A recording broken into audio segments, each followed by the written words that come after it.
الاهلي الافضل لمواجهه الاتحاد السكندري في الدوري المصري. دلوقتي احنا جربنا موديست قدام فاركو في المباراه اللي فاتت وقدم اسوأ اداء ممكن تشوفه للمهاجم. جربنا كمان مروان عطيه في مركز رقم 6 بعد رجوعه من ماتشين المنتخب، لقينا مروان عطيه مش في افضل حال، وكمان مروان عطيه كمل ال 90 دقيقه. اذا مروان عطيه محتاج يرتاح، اذا موديست مش محتاج يبدا راس حربه ومش محتاجينه في المباراه ولا على الدكه. محتاجين تشكيل مثالي علشان نسهل المباراه على نفسنا، ما تبقاش صعبة من البداية. محتاجين تشكيل يكون فيه قوة ضربة نقدر نكسب. محتاجين رضا سليم ما يبقاش جناح يمين، يبقى جناح شمال ويكون بديل في الفترة الحالية لحين ما يرجع كده ويبقى عنده جدية وإصرار. تشكيل الأهلي الأفضل بالنسبة ليا، وإن كنت ما زلت مصمم إن يكون حارس مرمى الأهلي هو مصطفى شوبير، لكن اللي يقف محمد الشناوي في حراسة المرمى. محمد الشناوي باك يمين عمر كمال، قلبين الدفاع ياسر ابراهيم، محمد عبد المنعم، باك شمال احمد نبيل كوكا. وقلنا كريم فؤاد هيديني ماتش، هيديني ماتشين، مش هيديني كل الاوقات ومش هيديني كل المباريات.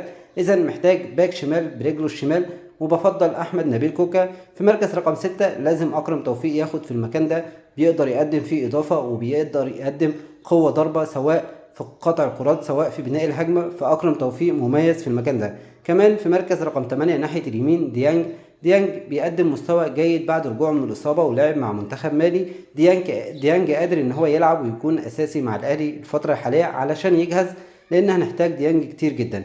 إمام عاشور كالعادة في مركز رقم 8 ناحية الشمال، حسين الشحات قدام عمر كمال، راس حربة كهربا، جناح شمال يكون أحمد عبد القادر. ده التشكيل الأفضل، ده التشكيل الأنسب للأهلي في التوقيت الحالي، ده التشكيل الأفضل للأهلي في التوقيت الحالي. تقدر تكسب بيه اي حد، تقدر تسهل المباراة على نفسك من البداية. يكون عندك نوع من التوازن الدفاعي بوجود احمد نبيل كوكا، اللي ده يقدر في علته الشمال يقدر يقدم اداء قوي، او ممكن تلعب بكريم الدبيس.